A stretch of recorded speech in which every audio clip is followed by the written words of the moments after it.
Hi folks, it's Rob Flux here from Property Developer Network coming to you for another Sunday session. This week we're talking about property market projections and specifically how and why some of the market is projecting anywhere between a 10 and a 32% drop in property prices.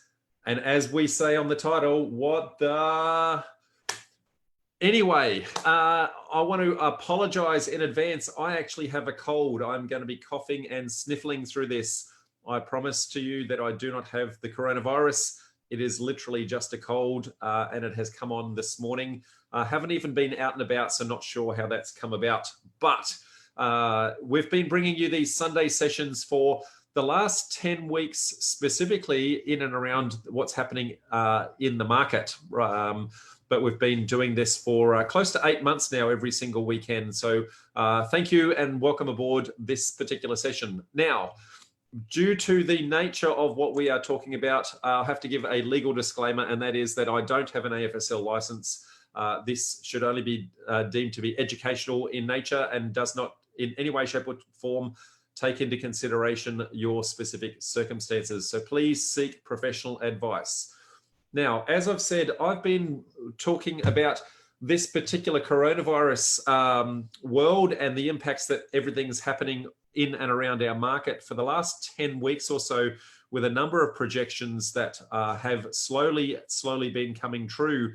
And as a result of that, my community has reached out to me and have asked me a ton of questions. We actually collated about 150, I think it might have been even 180 odd questions that the community was having issues and challenges with in the current environment. So we're doing a half-day event next weekend, that is Saturday the 30th, between 9 a.m. and 1 p.m. It's called The Perfect Storm, and it's basically going to talk to you about some of the things I'm going to talk about today, but taking that to an extra step and basically say, yes, there is some doom and gloom coming, but this is going to be the perfect opportunity for you to get into the property market and take advantage of never seen before type discounts. And in saying that, I'm genuine to say that you're not going to see anything like this again.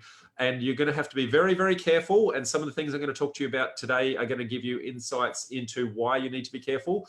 But really looking forward to that. So if anyone wants to come, the link is on the page. developernetwork.com.au/perfect-storm. So look forward to seeing you there on that one. That said, let's get on with the show, shall we? So in the last week or so, Josh Frydenberg did a presentation in Parliament where he basically said there is no more money tree. We've spent $320 billion already, and we have reached our limit. So let's have a look at some of the key insights that came out of that particular presentation. And in his words, they were sobering economic figures, okay? He's projected that the GDP is going to drop by 10% in the March quarter, okay? Now, March quarter, sorry, not projected, it has already dropped, and it's going to drop again for, I guess, the June quarter, which means 2 quarters in a row triggers a recession, okay? So this is the largest fall on record in a single quarter. So really key to take that in, $50 billion loss. Unemployment, a 5% increase in unemployment in the last 3 months. Whereas if you compare that to the 1990s recession, it took 3 years to have the same level of unemployment rate change. We currently have 1.4 million people projected to be unemployed in the June quarter. Our household consumption has dropped 16%. Our business consumption has dropped 16%. Our dwelling investment has dropped 18%. And business and consumer confidence has been the largest decline on record in March. The ASX 200 has had a 1/3 drop in value over 4 weeks, and job ads have halved. So some pretty dire news across the board, folks. And what we're going to try and do is dissect what some of that actually means today and what that's saying to the rest of us, if we can read between the lines. A key a key slide that came out of the Sydney Morning Herald. Almost 600,000 people lost their jobs in April. Now, I'm going to talk to that in a lot of detail today because that has some very significant impacts in the rest of the conversation that we're going to have today. So let's break that down. The ABS unemployment stats that came out only a couple of days ago. So employment has decreased 594,000 people. And that's broken down into full-time and part-time in how they were actually broken down. Unemployment has also increased by 104,000. The unemployment rate has increased 1% to 6.2. And I want to go into that one in particular detail, the 6.2%, because everyone's going, 6.2 is not a lot. Well, what a load of hogwash. The way that they do these lies and statistics are always to try and make these look good. So we're going to break it down and really tear that apart and see how bad our unemployment rates really, really are. So underemployment.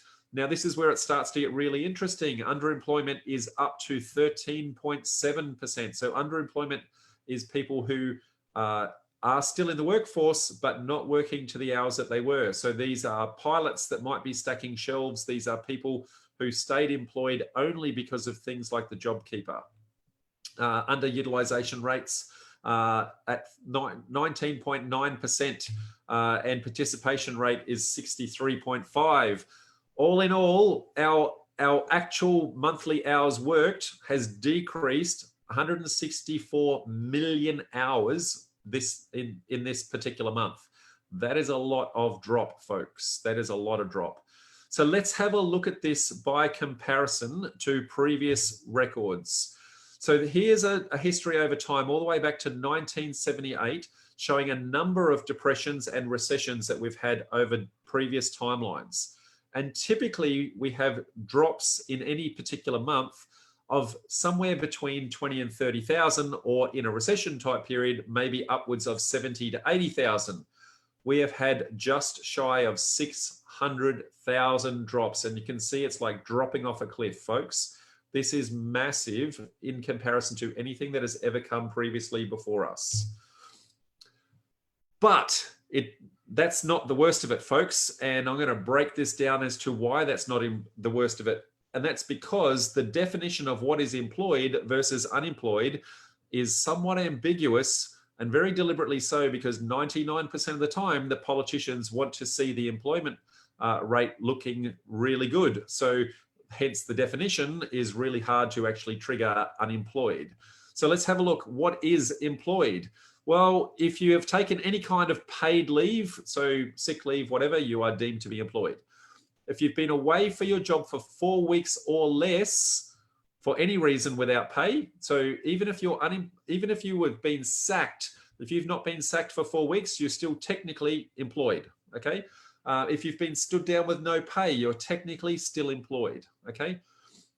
If you're away for your job for any reason and were paid in that previous 4 weeks, then it actually counts. And this includes wage subsidized through the JobKeeper status. So you are deemed to be employed through JobKeeper. Now, let's have a look at what JobKeeper is actually doing. JobKeeper is keeping 3.5 million people employed. Now, we had a 600,000 drop previously. Now, add to that 3.5 million that are being propped up. This is painful, folks. It is very, very painful. So let's have a look at the definition of underemployed. So underemployed is someone who's been away for their job for 4 weeks or more without pay, and they believe that there's no job to actually go back to, okay? So if you believe that there was a job to go back to, you're still employed. But if you believe there's no job to go back to, then you're unemployed. So currently, this is the 6.1% that we're actually talking about, and they're projecting that this is going to go to 10% by July. Okay, so if we've seen how big it is right now, imagine how bad it's going to be by the time we actually get to July. Now, Job Seeker is currently funding 1.6 million people at present in the unemployed side of things. Now, this is where it gets a little murky, not in the labor force. So if a person's been away from their job for 4 weeks or more without pay and have not looked for work, So basically, if you've just given up and said, this is too hard, and not bothered looking for work at all, or even if you have looked for work, you're not available to start this week, then you are deemed to be not in the labor force. There are 750,000 people that have simply stopped working, stopped looking for work. That is a massive amount, excuse me, folks. So when we have a look at all of those together and we start to map that out, things start to look a little dire. So now, if we now have a look at the unemployment rate, which is the one on the bottom at the blue, so we can see, hopefully my mouse is appearing. So that is where the 6.1% mark is. Now that's looking pretty attractive. If I was any politician going, wow, we kept it to 6.1, that's fantastic. But then if we add the magenta one, which is the underemployment, now have a look at where the underemployment's at. So that one there is approaching 13.8% from memory. And when you combine the two of them together, we are up around the 20% either unemployed or underemployed. That's a massive part of our workforce that is hurting, folks, that doesn't have the income or doesn't have any income or doesn't have the same income that it had previously in order to spend in our economy. And if you don't have money, you can't spend. And if you can't spend, then you can't go to the coffee shop. The coffee shop can't employ someone to create that coffee. And therefore that person can't go on and spend because they haven't got a job either. And so it starts to cascade and it starts to get really, really murky. Now, if you think that's bad, let's make it get just a little bit worse. So let's have a look at how these stats are actually generated.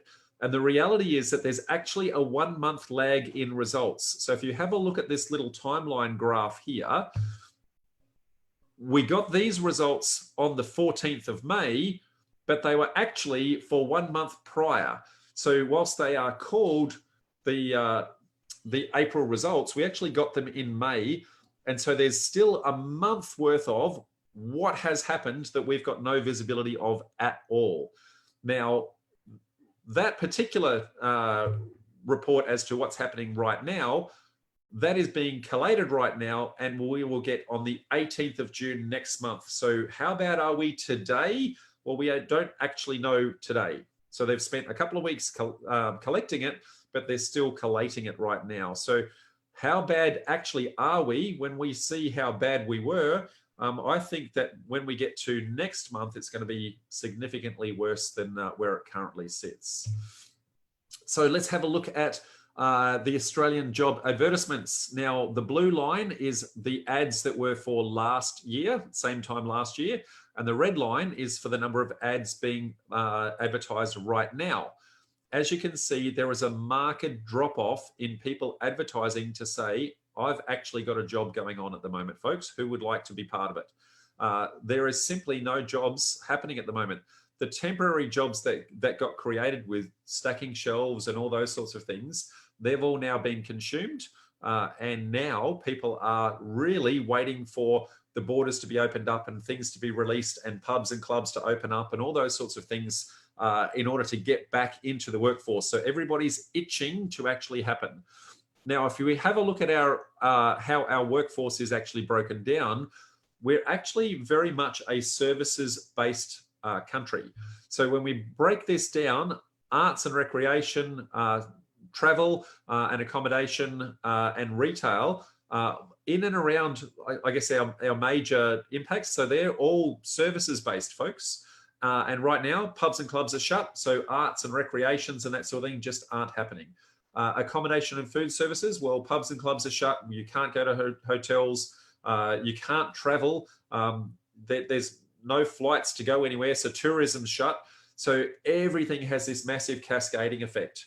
And so one of the things, excuse me, 2 secs.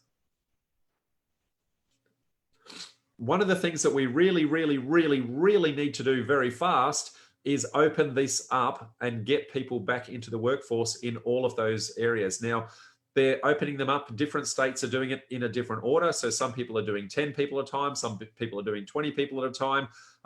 Some people are talking about 50 at a time. The challenge is that some of the businesses that they're saying that to, it's not commercially viable to only have 20 people as patrons in the job.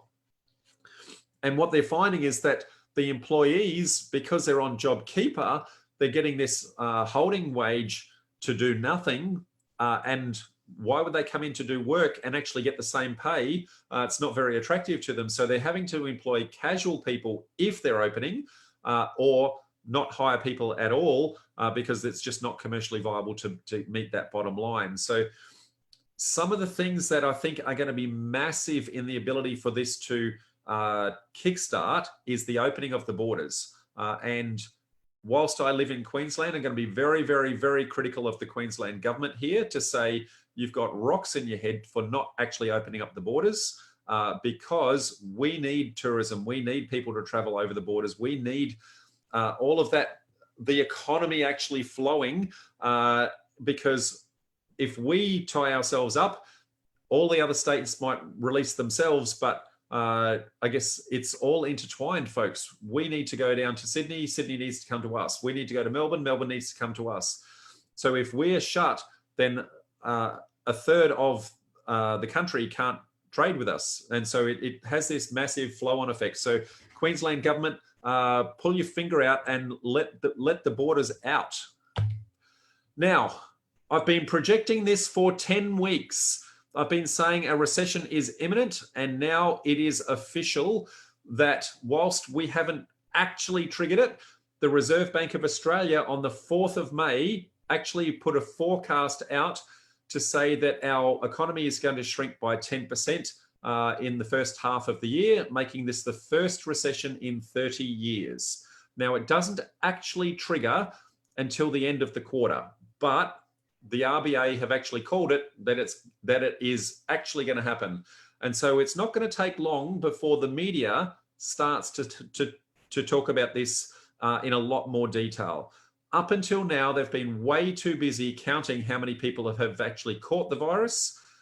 Now that the numbers are actually dropping, they're starting to run out of things to talk about, and the media is very sensationalist in nature. And so as soon as the official numbers come out to say, hey, we're in a recession, you watch them all go ballistic as to how doomed and gloomed we are. So watch this space as to how that starts to hype up over the next couple of weeks. Now, the RBA has projected a number of different scenarios, okay? So the pink line in the middle, which I will point to, is the baseline case. So this is what they project will be our recovery. So it looks like a V-shaped recovery based on, well, we locked everything up, now we're letting everything out, and it's going to take us some time to recover. And based on this, to get to the same rate that we were before, midway through 2022 is when they're projecting that we'll get to about the same spot in our economy. Now, they also have a best case and they also have a worst case. So best case is if we open up the borders much, much quicker. And also if we get a whole bunch of international trade happening very fast, that would be best case. And the downside would be, well, if we can't open up as quick, if some of the states refuse to open up as quickly as they could, and if we can't do some of our trade across international borders, then that's where it starts to get really murky. Excuse my my sniffles, folks. Now, they've also projected that the unemployment rate is going to go the other way. So they're projecting that it's actually going to get to 10% by June. Remember I said that there's a lag. So the actual results for June, by the time we actually get there, we'll get those results in July. By that time, they're projecting it's actually going to be in and around that 10% mark. But at that point, they're projecting that it will start to go the other way because everything is starting to open up. Excuse me, I'm just going to just mute myself while I blow my nose.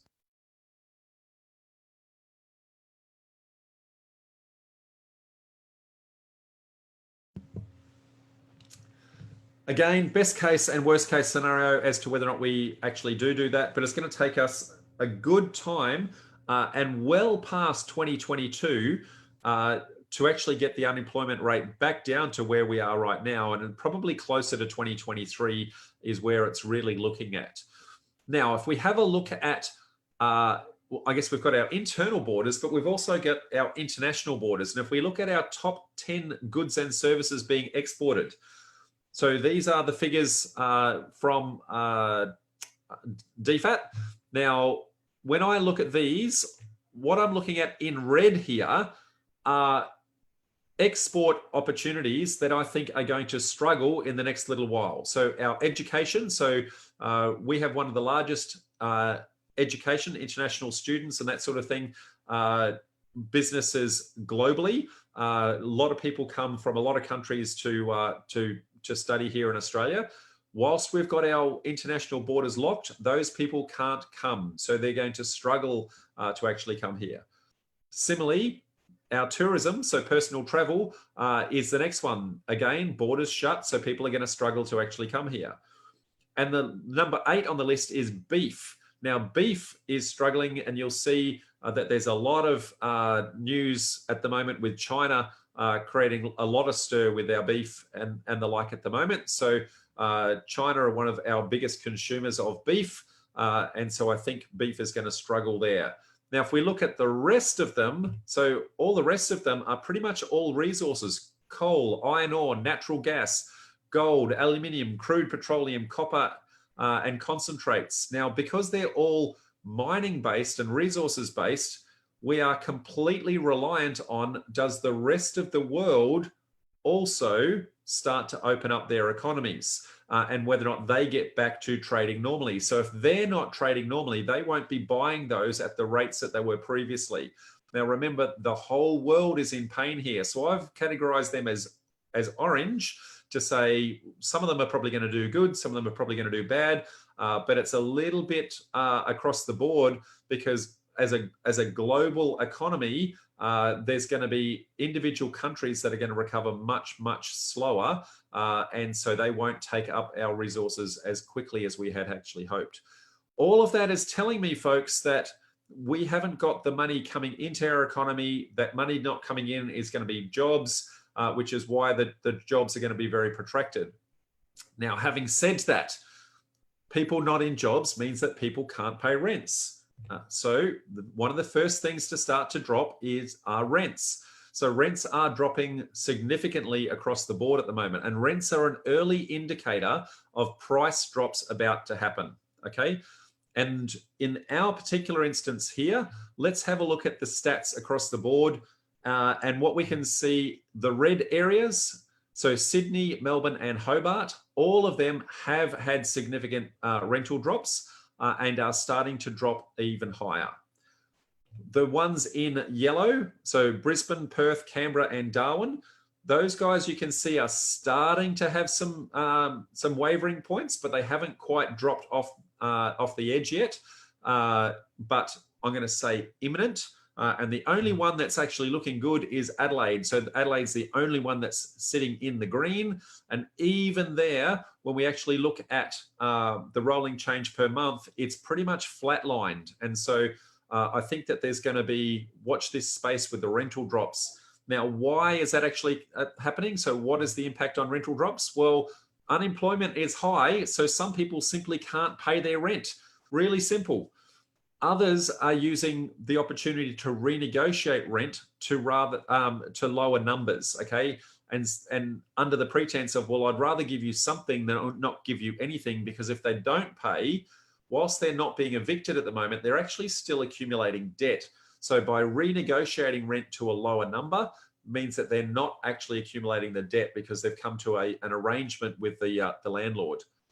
The other thing is that there are no international tourists at the moment. So there's a heck of a lot of what would normally be Airbnb stock that has been dumped onto the market en masse and is competing with traditional rentals. So stock that is not normally on the market has now just flooded the market because they're not getting rental in any other way. And so all of those are starting to drive the rental prices down.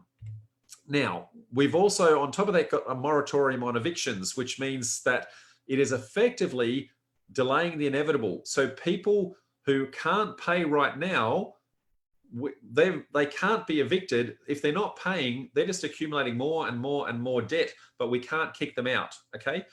And in the meantime, the landlord has an obligation to pay a mortgage. Now, the banks have graciously given a moratorium on the mortgage payments. However, they're not waiving the mortgage payments. What they're doing is just adding them to the loan, either through amortizing it through the life of the loan or capitalizing it at the end of the loan. And so it's really just delaying the inevitable in that regard. So the net effect of all of that is that yields are dropping across the board. Landlords are struggling to pay loans because they've either got reduced and or no income.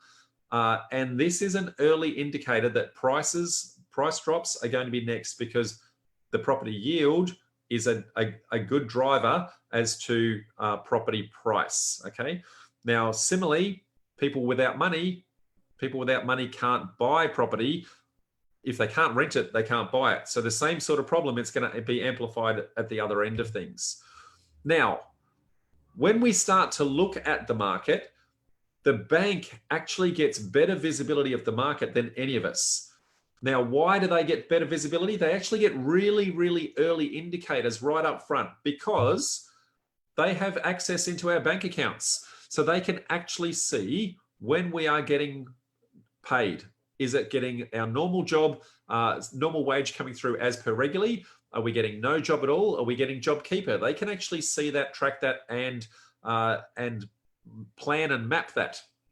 They can also see, if we've got a rental property, whether or not our rents are being paid, being deferred, and or renegotiated. So they're getting a very clear view on who is actually starting to struggle financially in this regard. On top of that, you may not actually, may not think of this, but because of all the mortgage relief being requested, 20% of households have actually applied for mortgage relief. So 20% of all loans out there have actually applied for mortgage relief. That is a lot of pain, folks. So there's a lot of people who somehow, some way, they either don't have a job or their tenants don't have a job, and so they're not able to meet their mortgage repayments right now. So 20% of them adds up to a lot of debt that the bank is pushing out to later on in their cash flow. On top of that, the banks actually see the sales price of properties well before the market sees them. And you might not think about this particular one, that if somebody goes to purchase a property, the first thing they do is apply for finance. So a copy of the loan contract as part of a loan application goes through to the bank well before it goes unconditional, and well before it settles, and well before it officially goes onto the titles office as having been transacted. So the bank gets to see a good 6 to 8 weeks before the market actually sees the result listed. They get to see that that post has actually gone up. So they get to see when the property prices are starting to drop. I'm going to say approximately 2 months before anyone else in the economy can actually see that. Really, when you add all of that up together, the banks have a massive clear view as to how and what is actually coming. Now, on converse to that, the markets get delayed visibility. Okay, so sales data only comes through after properties actually settle. So the contract happens, then the finance approval, then the settlement occurs, then it has to go through to the titles office, and then there's a data feed that then goes through to tools like RP Data and Price Finder and the like, before anyone actually gets visibility of it and then can actually report on it. So typically it's a good 4 to 8 weeks after the contract is actually signed that the market gets to see that visibility. As I showed you before, the unemployment stats are also delayed. So we don't get to see who's unemployed until at least 2 weeks of data capture have happened, and then 1 month of data processing. So it's at least a 6-week lag between somebody losing their job and then the report actually showing it.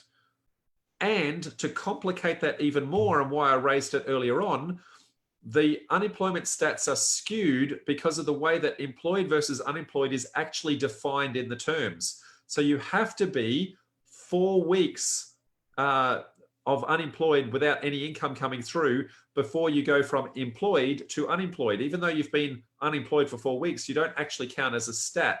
So when you add that 4 weeks plus 2 weeks data capture plus a month worth of data collection, we're really looking at a 10-week delay between the actual figures of somebody actually becoming unemployed and it showing up in the market. And when you add all of that together, we've got the market has got a massive amount of delayed visibility in our data, and people are making projections on this after the data comes out. And so what I'm trying to show you is the patterns and the waves so you can see what's going to happen before it gets there, okay?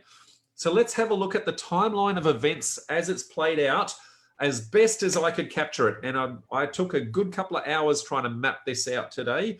So let's have a look at this. So firstly, we had the 11th of March, the WHO, World Health Organization, declared the pandemic.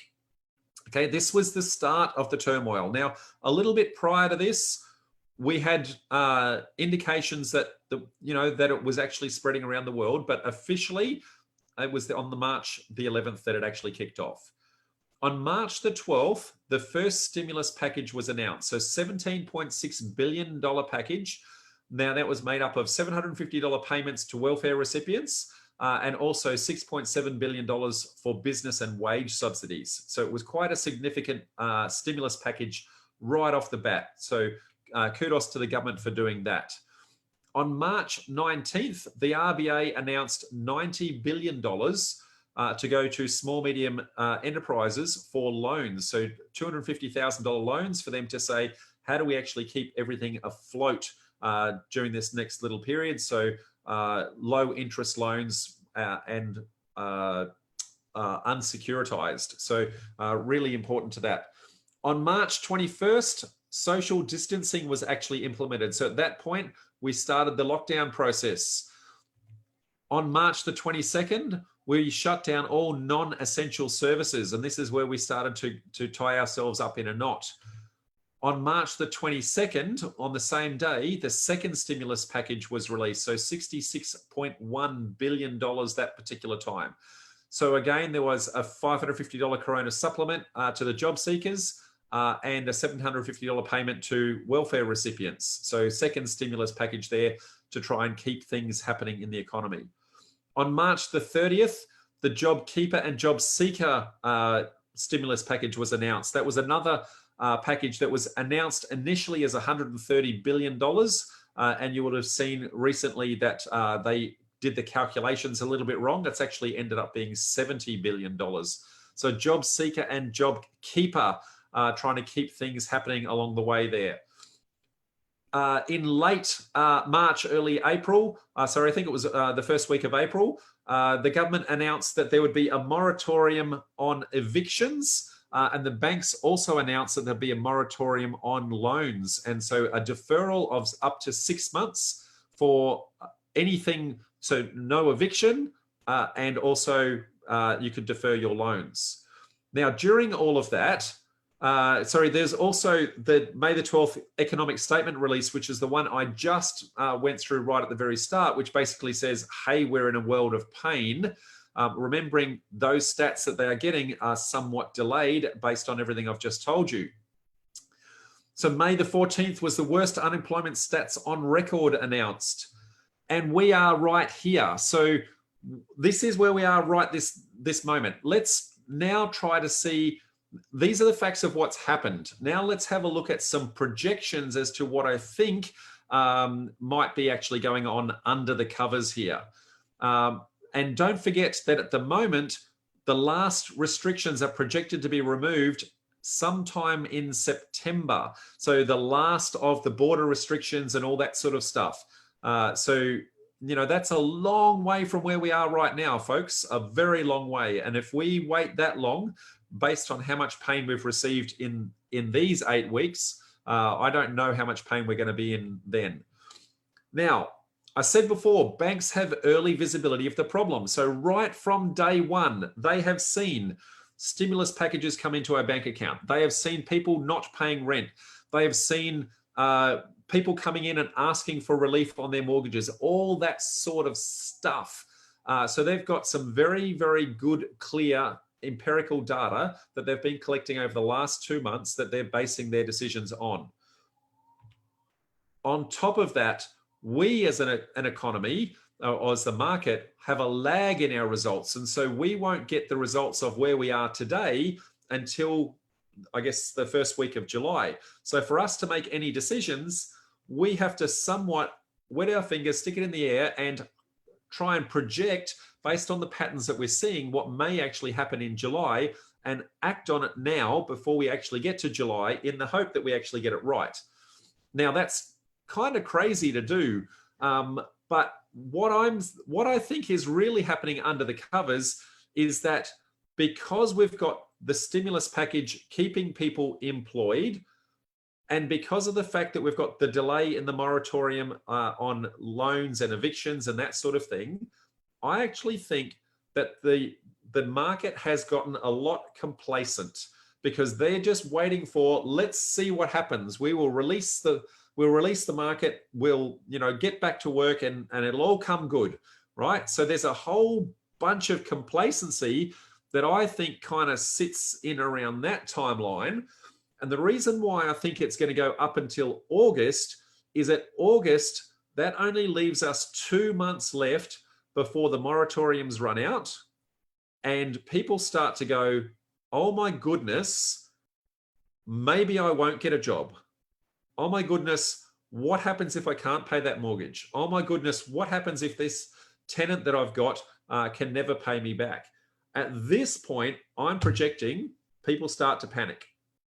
So we have got, from today, we've got 2 and a bit months before I think that, and don't forget, on top of this, the first week of July is when we will officially be announced as being in a recession. So at this point here, we're going to be officially in a recession. Whoops, sorry, wrong button. This point here, we're going to be officially in a recession. This is where I think all the media scaremongering is going to happen. And so I think that is going to cause the panic to set in relatively early. That's kind of my lay of the land as to how and where I see it. Net result is when people start to panic, people are going to get to a point where they're going, well, if I can't pay this, I'm going to have to sell. And if I'm going to have to sell, then I need to take whatever I can get. And it's going to be a little bit of a race for the bottom. And the only people who've had good, clear visibility of who that is has happened right at the start, right from the very beginning, is the banks, because they can see into our bank accounts. They can see everything that's actually happening. They can see how many people are actually asking for that mortgage relief. And what they're projecting is about a 10% across the board issue with people who are going to need to be foreclosed. Now, 10% is quite a lot, okay? So as a result of that, now the foreclosure process, I've not mapped it out on here because it doesn't fit on a very small, on this graph, but the foreclosure process takes somewhere between 12 and 18 months by the time they get their letters in arrears, and then they have the legal proceedings triggered, and all of that sort of stuff.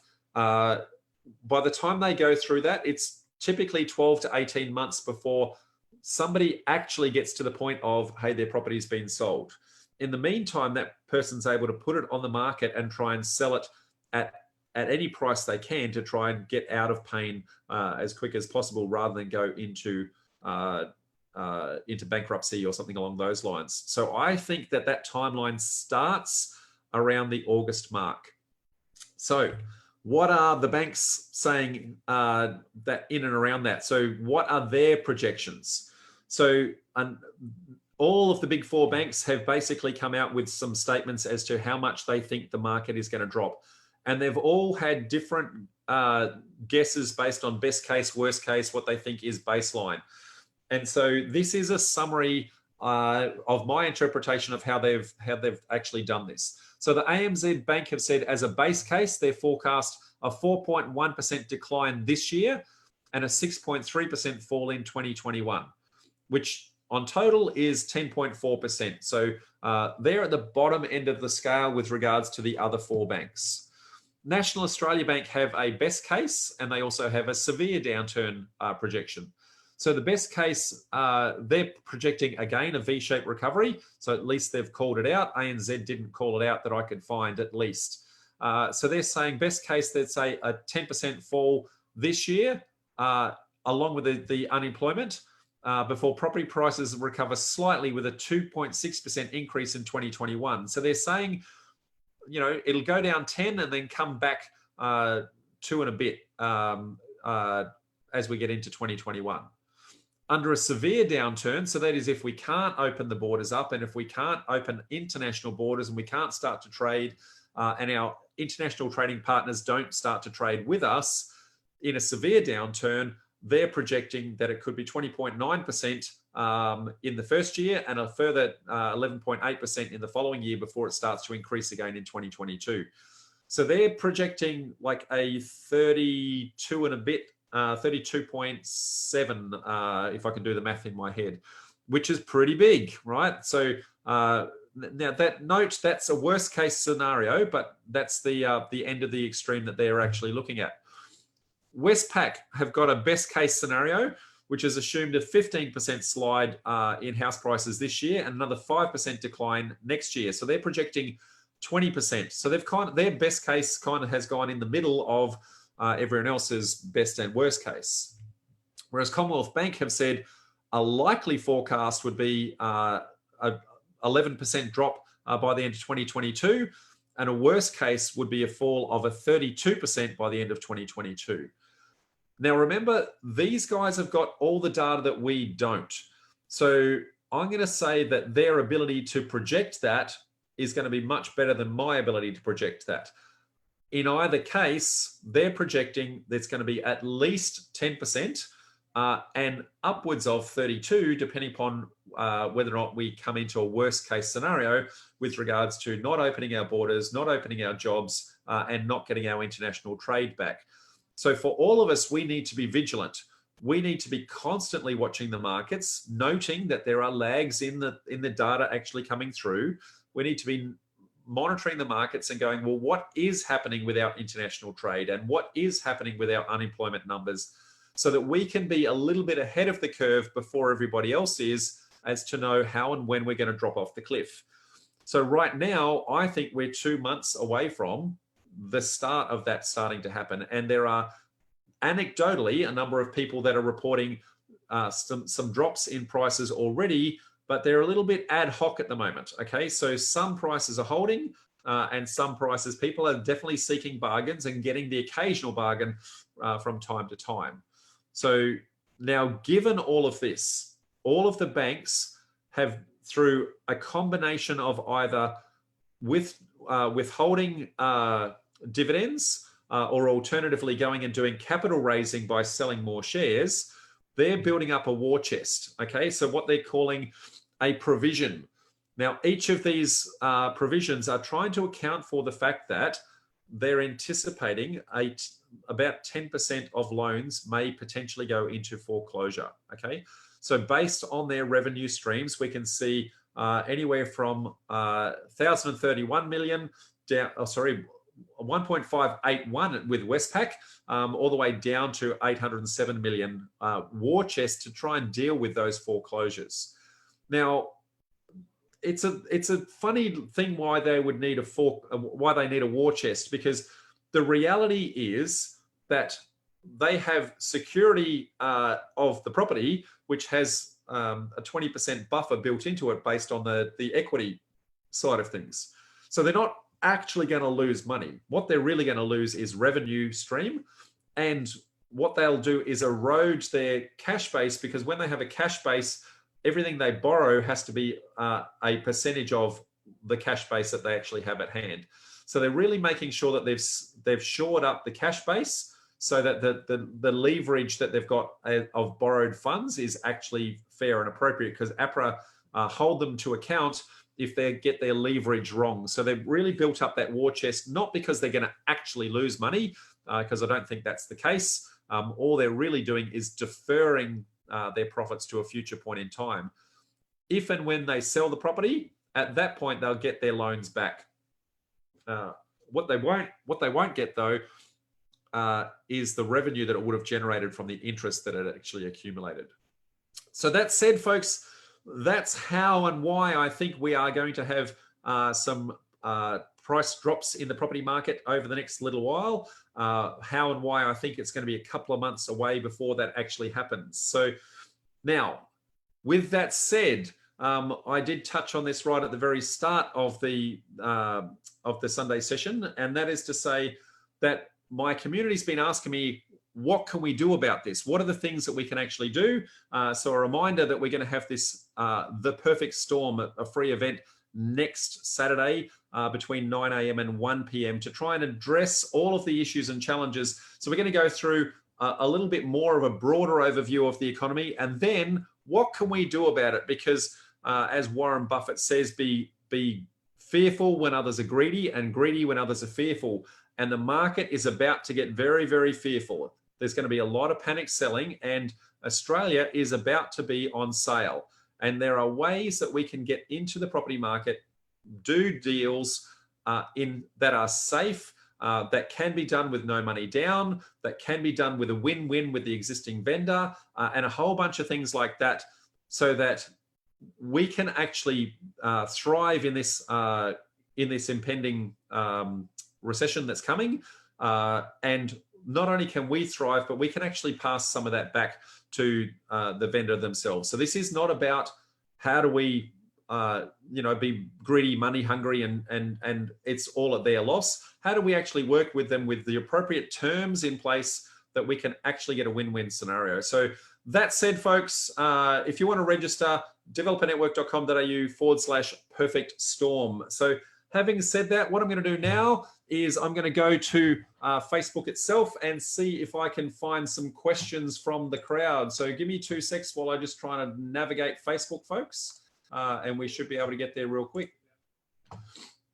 Okay, I can see a ton of comments in here. Let's see if I can go through them. So a lot of people saying hello. So hello, everybody. I'm not going to go through and name everybody, but there's a ton of people on here at the moment. So let's see if I can find the first question. So Luke Moroney is saying, buy, finance might get harder. Finance is absolutely going to get harder. But as we said on last week's Sunday session, we had a panel of finance brokers, and the banks are still open for business now, and private money is still open for business. Now, they're being a lot more cautious.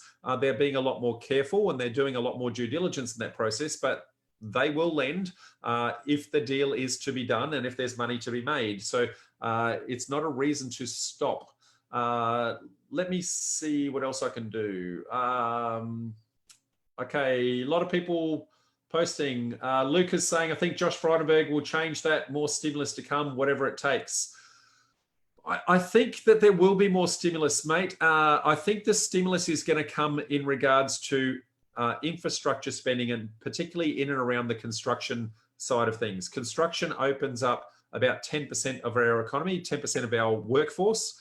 When people are building things, that has a massive knock-on effect to all sorts of things. So I think there will be stimulus packages, but it won't be in the way of handouts.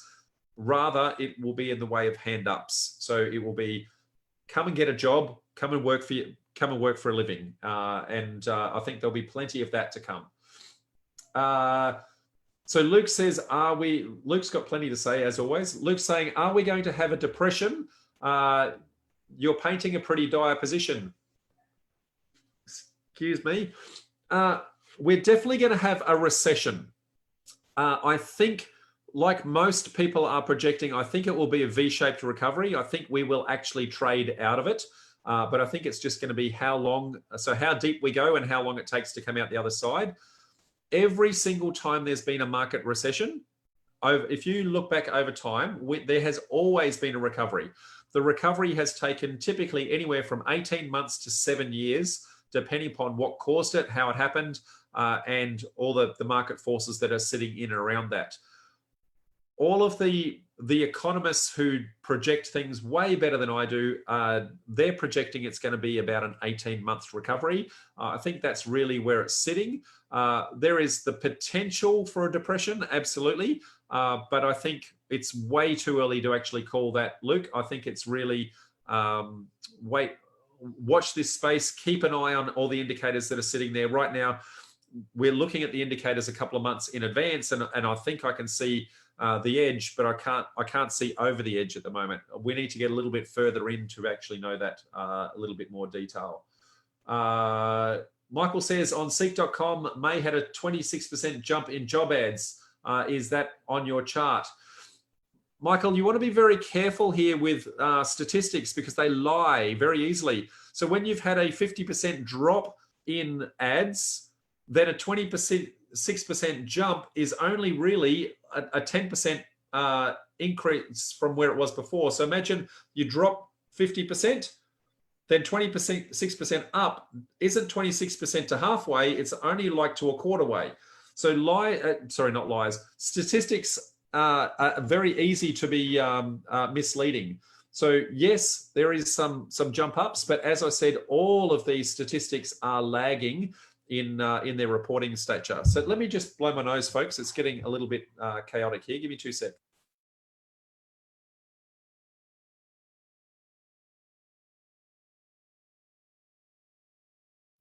Apologies about that. K Wong says, hi Rob, do you think things are getting better in June and onwards when things are open up? In some states, the restriction has already started to ease. So absolutely, the restrictions have started to ease. Absolutely, people get back in the workforce. Absolutely, money will start to flow, but it won't stop the recession.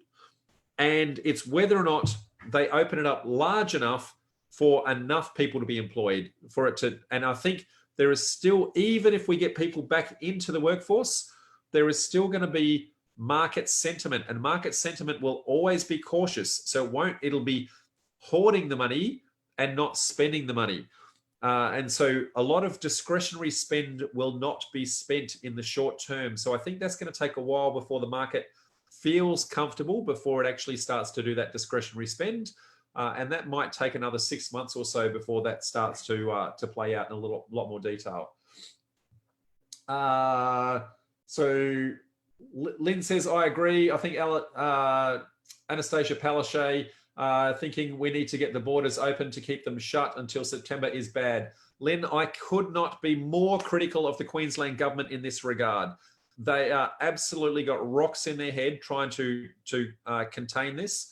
The whole point of contain the curve, keep it within the curve, is not to stop things. It's actually to keep things so that our medical environments are not overwhelmed. Right now, the number of cases that we've got mean that our medical people can contain and can keep up with the number of cases that may present.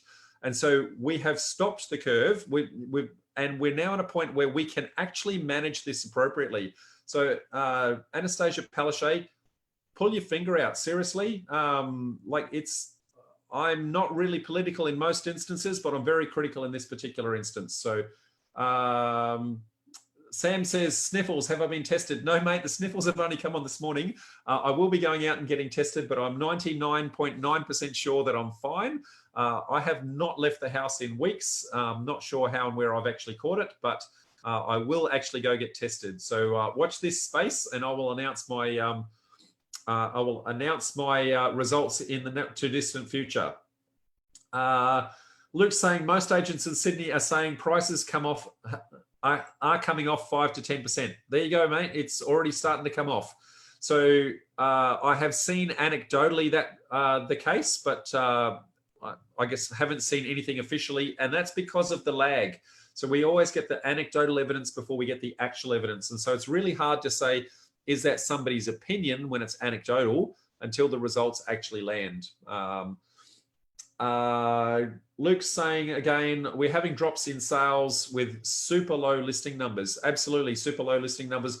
People are only selling if they really have to, or they're selling if they've got a, I guess if they're just testing the market to see what will actually happen. If they get an offer, they'll take it. If they don't take it, well, some people are not really worried at the moment. That's just really to cash themselves up, ready to go. Sam says, CBA in particular gets incredible view. They settle the settling payments, etc. Yeah, so good point, Sam. So because they're the ones actually transacting with Centrelink, they're getting to see transactions on both sides of the thing. So they're seeing who is actually getting unemployments and also where it's actually landing, where it's going, etc. So absolutely. AJ's saying, this is powerful insights. Thank you, Rob. You're welcome, mate. All good. A couple of other people saying thank you. Luke's saying, that's interesting. We're going to drop the 30%. Sorry, are we going to drop the 30% as the worst case scenario? No, mate, I don't personally, and remember, this is not financial advice. Personally, I don't think we're going to do the 30% drop. Personally, I think it's probably going to be somewhere in that 10 to 15% mark. But having said that, we have to really, really carefully watch what's happening and be judging 2 or 3 months in advance at every step of the way. So I'm not.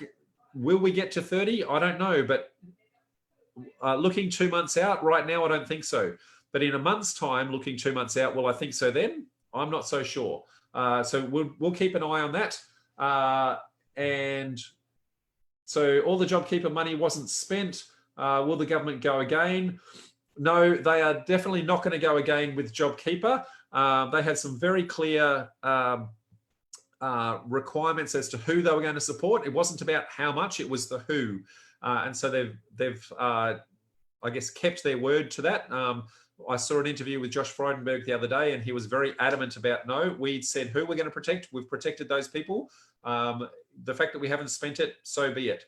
Now, that may come back and go again as infrastructure projects or those sorts of things. I think there's plenty of opportunity for that, but it won't come back in the way of handouts, but rather hand ups. Okay, Peter says, are the banks softening us for what's going to come? Probably, mate. I think yes, they are probably softening us, and they have to. So they're not just softening us; they're also softening their investors and their shareholders. Their shareholders expect dividends to come through, so they're softening those guys up as well. So I think there's a little bit of that. And Luke says, any green shoots? Mate, there are a ton of green shoots. So a ton and a ton and a ton. Excuse me while I blow my nose, folks. I'm just going to mute for 2 seconds.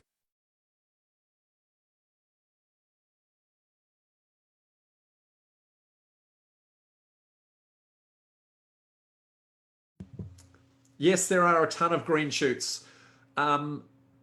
We are going to get into a position where it is the best time in living history, or at least my history, for us to be purchasing property and to be purchasing it on good terms. So vendors selling property are going to be very, very flexible on their terms. And so your ability to negotiate joint ventures and negotiate option contracts and negotiate delayed settlement with early access and all the things that you need when you don't have money to get into deals, now is the time. And that's the stuff I'm going to be talking to next week when I do that perfect storm presentation as to how do we actually tap into that. Sam says APRA will take over the running of the bank well before they hit 8% tier 1 ratio. Every bank has a secret ratio. They're publishing 11%. Okay, so what we're talking about there, just for everyone else's benefit, is that the amount of cash that you've got on hand versus how much you actually lend out.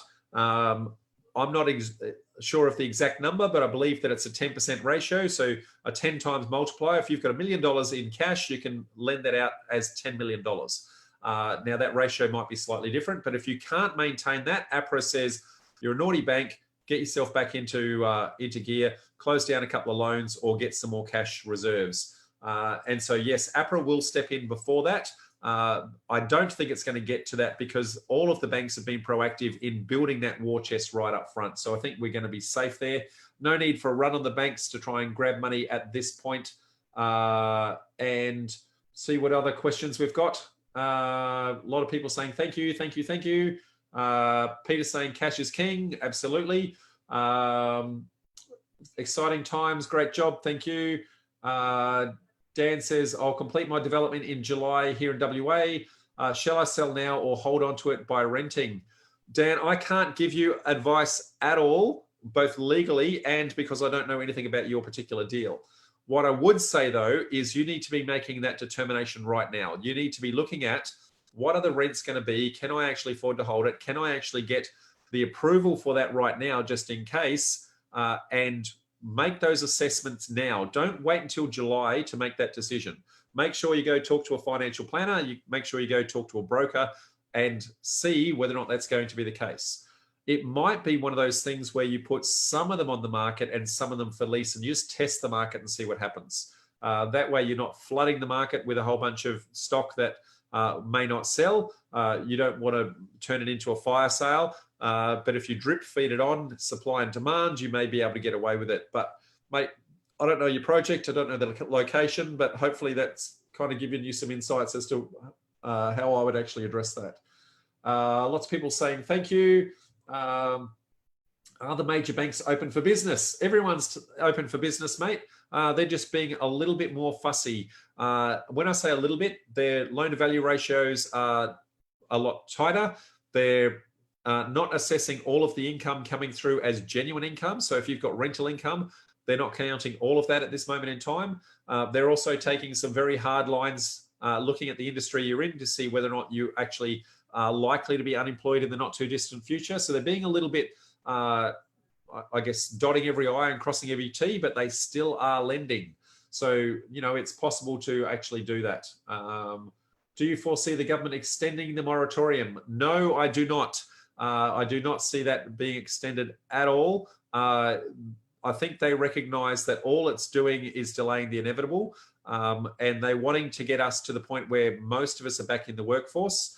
They know that the banks can actually manage that through negotiations on a one-on-one basis once we get to the tail end of that. So I think they're going to leave that, I guess, at the banks to try and manage. But I do think that rather than that handout, they will give a hand up with different kind of stimuluses that create jobs. What about the 50K grant schemes papers are talking about? That's the kind of thing I'm talking about, Dan. I think there's going to be there's a lot of people, I guess, trying to say, hey, government, you should do it. And I think the government is seriously looking at whether it be that particular scheme or others like it. I think that is the way to create jobs. And it's a much better way for the government to actually put their finances out there by creating 100 jobs rather than just keeping one person in subsistence or subsistence. Noel says, do you think the banks would consider extending interest hold periods beyond the 6 months? Probably not, Noel.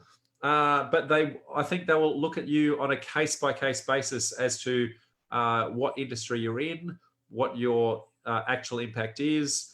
It is not in the bank's best interest to foreclose on you because it's a long and expensive process for them. Then they're going to fire sale the property. Now, they'll be going to be fire selling it into a depressed market. So it's not in their best interest. It's much better for them to actually renegotiate with you and find either extend the life of the loan. Let's just say you've got 15 years left. Maybe they push it out to 20 years, you know, those sorts of things. Maybe they renegotiate rates. There's a whole bunch of things that they can do to work with you rather than push you out on the streets. Now, in extreme cases, they will push people out on the streets. But I don't think that they're going to be in their best interest to do that en masse and then add to the panic. That would just be shooting themselves in the foot. Peter says, government debt is going to take a long time to get out of, particularly as they will be collecting less income tax to pay back the government debt. Absolutely. That's the biggest problem with stimulus packages. You lend it out, it's borrowed money, but if you don't have people in the workforce, then there is nobody to pay tax. And that's why I don't think that they're going to keep doing handouts. Instead, they'll do hand ups. Now, because of that, they put people into the workforce. People in the workforce pay tax. That helps them pay back the debt that they actually loaned out. So I think that's the way that they're going to do it moving forward. But how, I guess, the detail of that is yet to be announced. Todd says, what impact do you think the long-term impact of almost no migrants coming to Australia and the effect of the property demand? Todd, that's a really good question, mate. Long term, I don't think it's going to be a problem. Short term, obviously, there's going to be a delay with people coming in, but there's people pre-approved already that just can't get in right now because our borders are actually shut.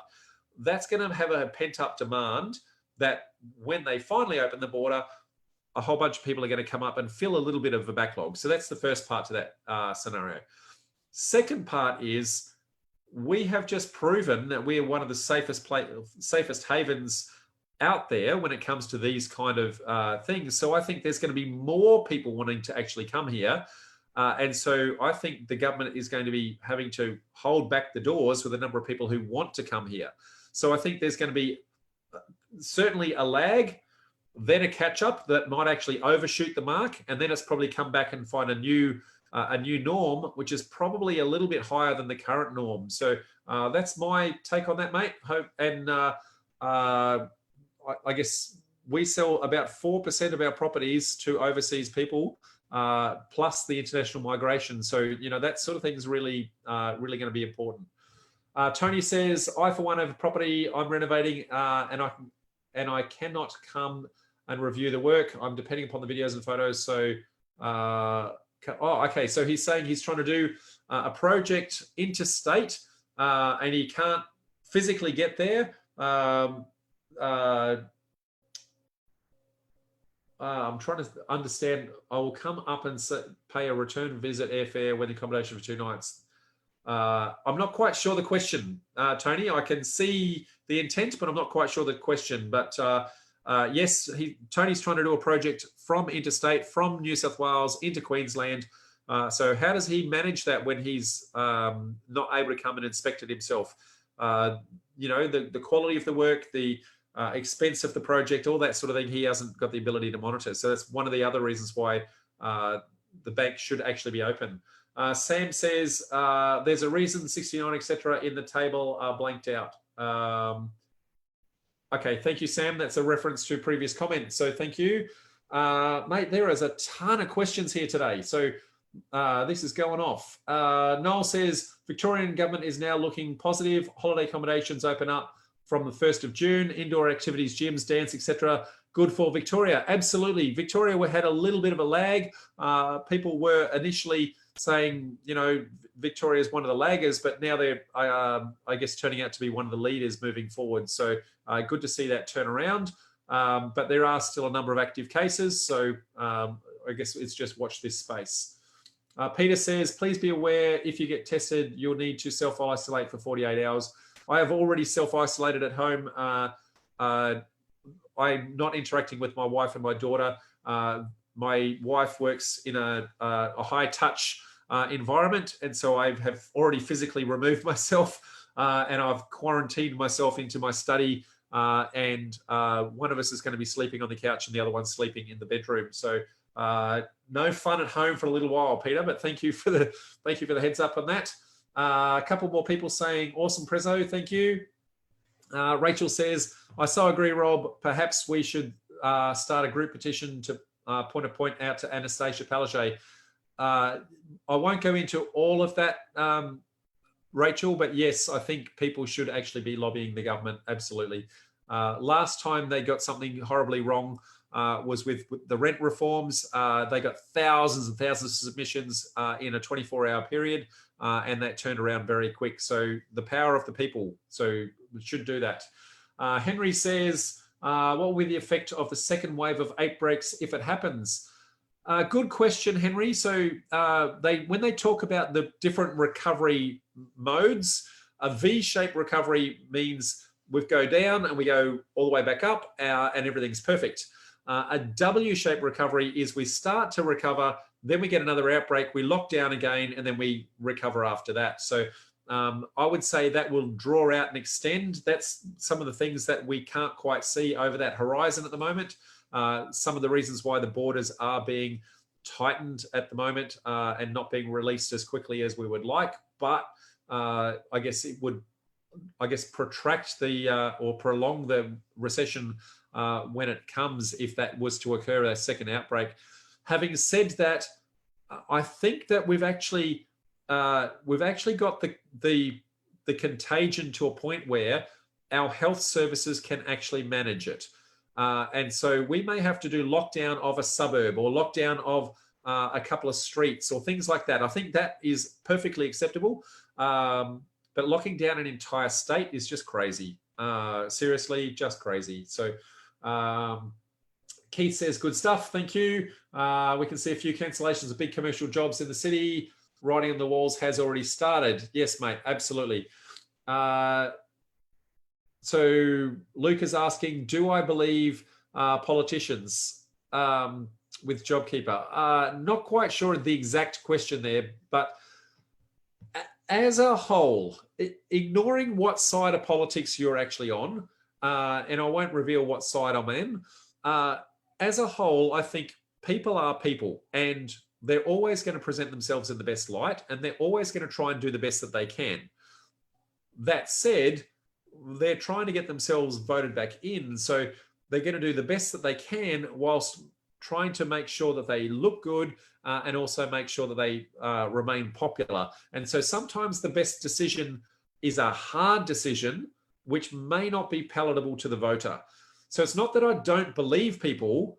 I think it's more that sometimes they don't make the best decision because it may impact their ability to get voted back in again. So that's really where my concern is with politics. During this COVID period, both sides of politics have actually played pretty well together. And I think I commend both sides for that. And I would really, really, really like to see that bipartisan approach continue well past here, because that's really in the best interest for Australia. I don't care what side of politics you're on. There is always good arguments on both sides of the fence, and we need to hear both sides. We need to play out the pros and cons and not just have this biased, I'm only one party, but rather let's have a look at all the great ideas from all the parties and let's put them on the table and go, okay, you've got a great idea there, but you've got a terrible idea over there. Let's pick the best of yours and the best of mine and see what we can do and get a better outcome for Australia. Okay, somebody has asked, where's Keith? Melbourne, very good. Thank you, mate. Lots of people saying thank you. Do you think 00 home loans will be allowed more than 5 years? Sorry, interest-only home loans. No, mate, that's an APRA regulation. Interest-only home loans are an APRA regulation. They want to make sure that eventually the loan is actually paid back.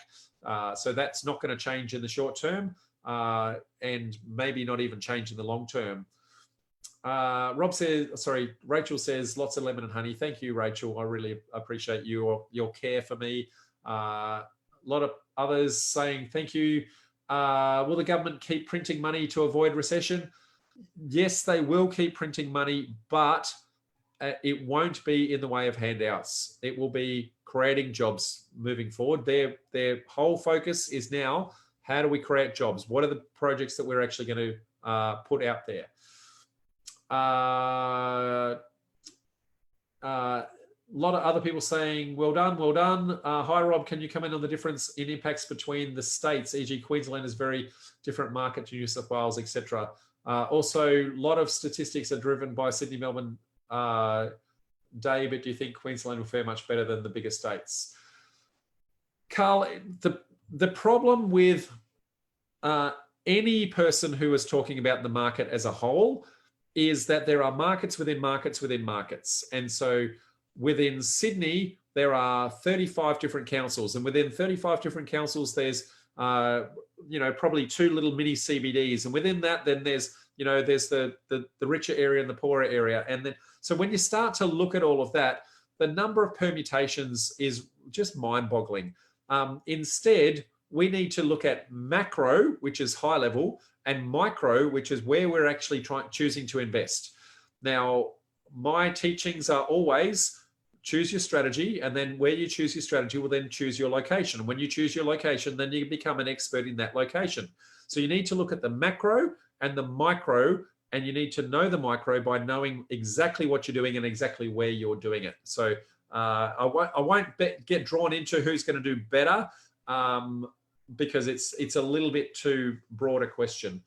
Other than that, a lot of people saying thank you, and that looks like the end of the questions. And as we are now an hour and a quarter in, I'm going to say thank you very much, folks. Really appreciate your time, and please, please, please do join me next week for the Perfect Storm, Saturday the 30th of May. It is genuinely getting booked out. We only have reserved space for 500 people on that, and we are already approaching the 400 mark. So if you don't get in now, I'm afraid we physically won't fit you in. So looking forward to see you there. Until then, bye for now, and we'll see you on the other side. See you, folks.